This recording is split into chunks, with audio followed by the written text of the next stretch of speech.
Right here, atheists don't just come into the church and get baptized into Jesus' name. And nothing is happening. You listen to what I'm telling you today. We've woken up. We have woken up and the reason why you're fighting your God is because the enemy is trying to keep you contained. That's what the author was telling us.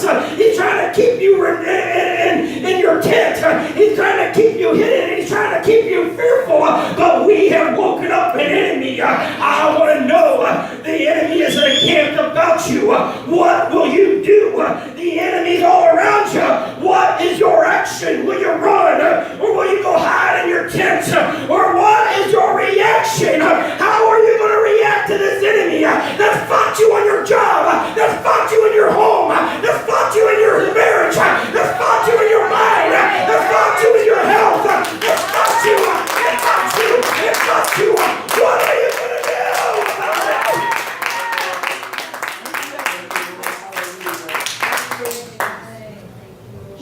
What are you going to do about it?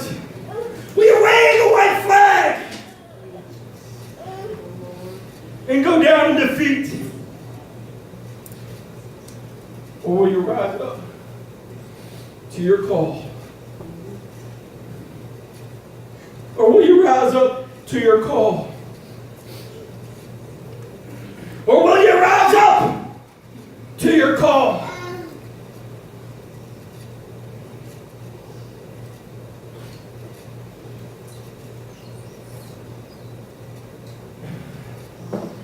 The devil has been fighting some of you with offenses. Well, he offended me. He's been fighting you with he's been fighting you with just the near threat of an offense. Well, you might offend them. I wish to God that somebody would offend the devil. I wish to God that somebody would stand up and offend the enemy. I dare you to do it. Prepare to be offend the ones that don't know them. You might just win them. Prepare. Somebody needs to make a stand. Thank you, Lord. Thank you, Lord. Somebody needs to make a stand.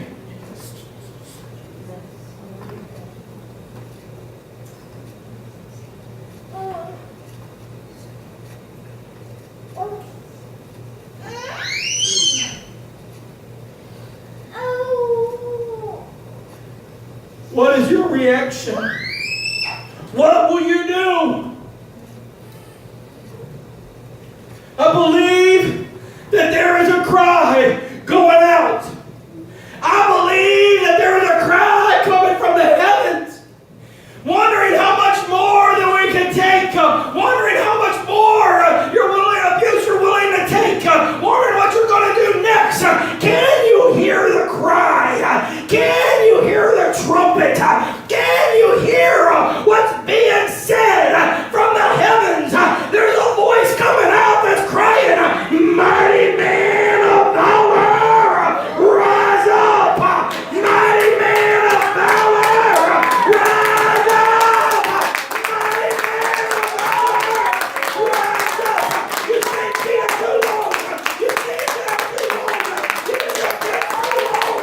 Get it out of God. Don't you love him? Don't you love him? Don't you love him? Get it out of God. Don't you love him? Will you defend your land? Will you fight for your king?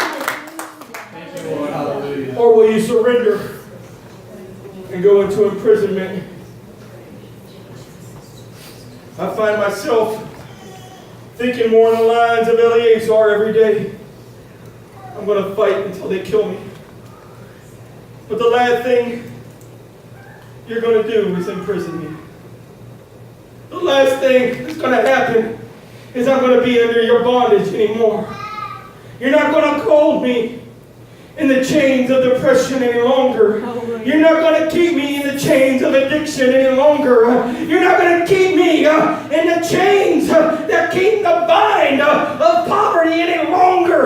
But I'm telling you, I have been set free because who the Son has set free is free indeed. I have been set free and I am not going back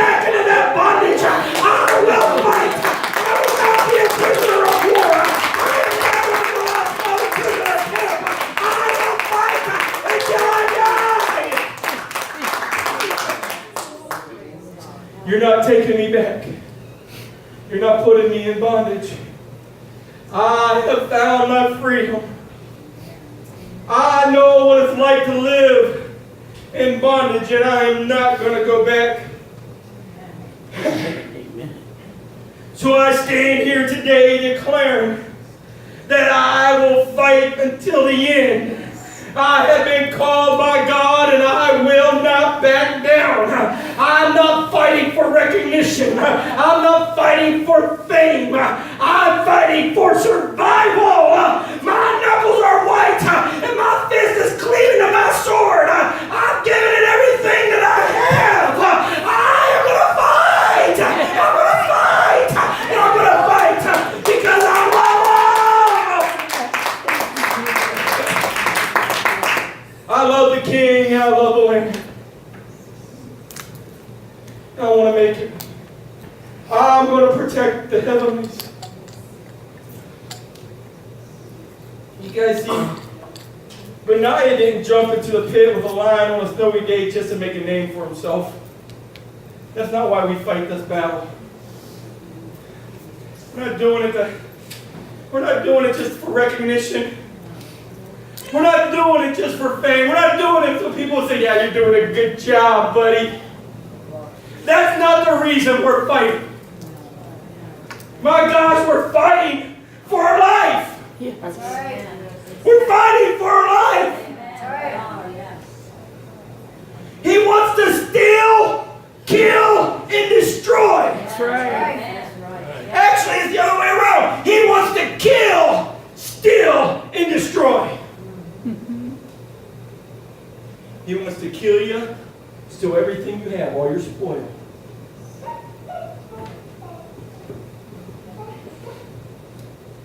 And destroy your lands and your home and your families.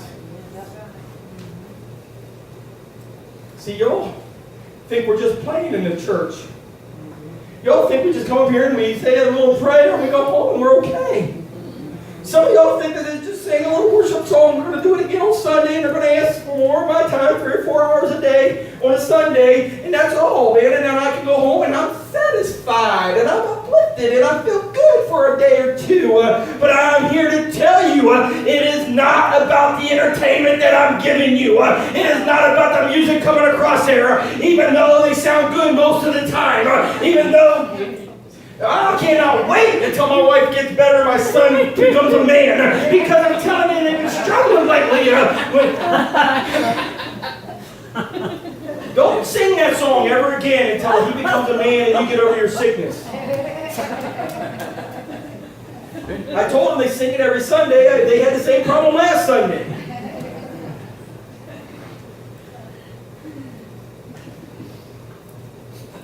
The old twist, I don't know where I'm at.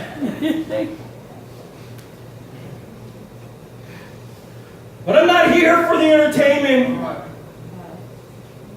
I am here fighting for my life. I am here fighting for my life. The battle that rages in my mind is constant. There's a battle that's been in my flesh that's constant. There's a battle that's in my life that's constant each and every day, and each and every time that I'm away, and each and every time that I walk out of this church. The battle rages. I'm in a fight for my life, and I'm holding on.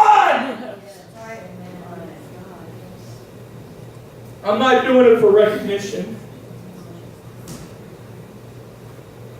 Listen, Brother Green's always telling me to put my YouTube videos out there, post them, show people. I'm not doing it for recognition. I'm doing it for survival. Amen. And listen, I'm not saying that I'm a good leader, but I believe that a good leader will bring his troops with him. Amen. But even if his troops are fearful and they stay back, he's still going to go on and he's going to fight. That's right. And I believe that we are in a fight. And it's not just an apple fight that we used to have with our neighbors. It's not just a BB gun fight that we used to have with our friends and our buddies. It's not a paintball fight that's out of fun and we wear goggles and everybody feels good and it might sting a little bit. But we are in an absolute dog fight. We are in an absolute fight for survival. There is an enemy that is trying to destroy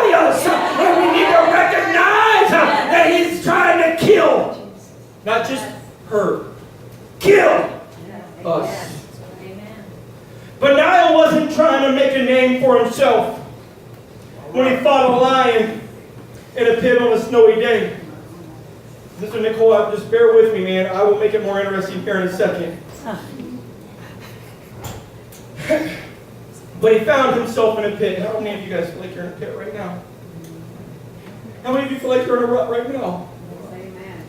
He found himself in a pit. Possibly he slipped into it because of the snow. Because of the things that were going around us. But what he realized is that he was not in that pit alone. But there was something there that was hungry. There was something there that was carnivorous. And he had a fight. And he had to fight. And he had to fight for his life with a lion in a pit. With a terrain that did not have a good footing. You hear what I'm telling you today. I'm not preaching just to be loud. I am not preaching just for show. But I'm telling you something. It's easy sometimes to fight in the grounds that we're in today because we got good footing when we're in the church. We got support of the people that will pray for us. But when we're out in the battlefield and we're out in those cold, dark places of our shops and in our buildings and across the country in Dodge City or wherever, sometimes the terrain isn't ideal, but the devil is still real. It's still carnivorous. It's still trying to kill. It's still trying to destroy us. That's right. Yes. What are you going to do about it? What are you going to do about it?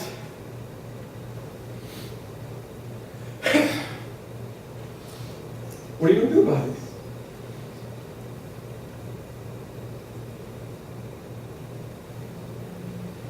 You're in the pit, face to face with the lion. I'll just take my arm. Maybe if he eats that, maybe that would satisfy him.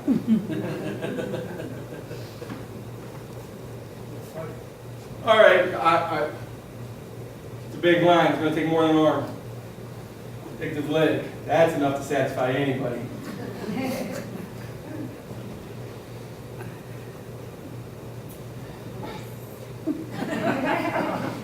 Have you ever seen hind legs on a fellow? Anyways, just eat one. I can hop along. You can call me Eileen for the rest of my life. I don't care.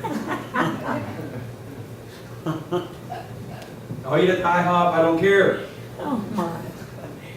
All the bad dad jokes. That's not enough. He doesn't just want your leg. He's not looking just for an arm. He's not looking just to maim you. He's a carnivorous beast that won't finish until you're destroyed. That's right. That's right. What are you going to do? Are you going to surrender to this lion? This carnivorous beast that smelt you coming a long time ago. It wasn't by chance that you met with him in that pit. It wasn't by chance that you met him there, that you happened to slip into that pit. It wasn't chance at all. But he's been hunting you for a long time. But your terrain got slippy. Because just like we do sometimes, we walk away from our foundation. Our terrain got slippery, and we fell. I didn't say fail, I said we fell. That's right. What are you going to do? I don't believe in failures. I believe in mistakes. I believe in falling down. But I also believe in getting back up. What are you going to do? This man, Panaka, he smoked that lion in that pit, regardless of the terrain that was around him, regardless of how much his feet slipped on the ice, regardless of how much his feet slipped in the snow, regardless of how big that lion was, he smoked that lion in that pit. He wasn't looking for recognition, he was looking for survival. You understand me? We are in a fight for our life, and we have to fight, or we're going to die. We have to fight, or we're going to die. Not hearing me. We have to fight or we're going to die. I've been out there and I've been praying as I mow the lawn. I've been praying for some of you because I've been worried because if you don't fight, you're going to die. It's time that you lie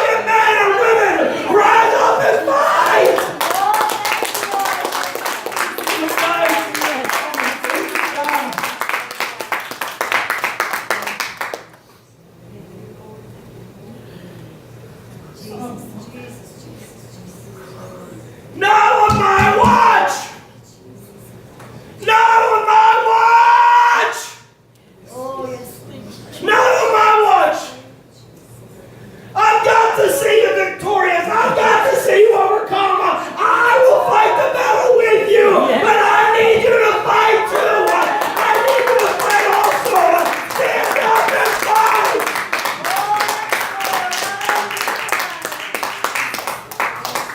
Please give up and die. Don't give up and die. Don't give up and die. Don't give up and die. Stand up and fight because your life is at stake. Your life is at stake. Now is the day of salvation. Now is that appointed time. Stand up and fight. For your life is at stake.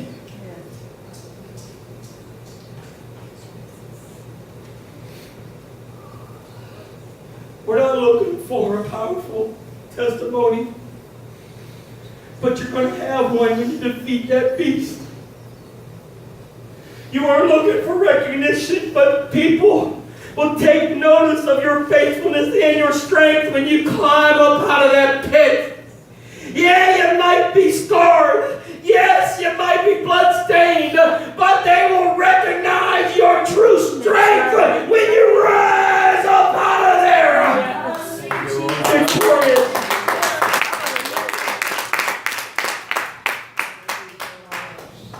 He was just trying to survive when he killed 2 lion-type men. The same man, Benaiah. He was just trying to survive when he plucked a spear out of a championship warrior's hand while all he had was a staff. He plucked that spear out of his hand, he turned it, and then he slew that champion warrior with his own spear. He was just trying to survive. But he will forever be remembered as one of the 3 mighty men. I said there was 37, but he will always be remembered as one of the 3 mighty men, the bravest of the brave.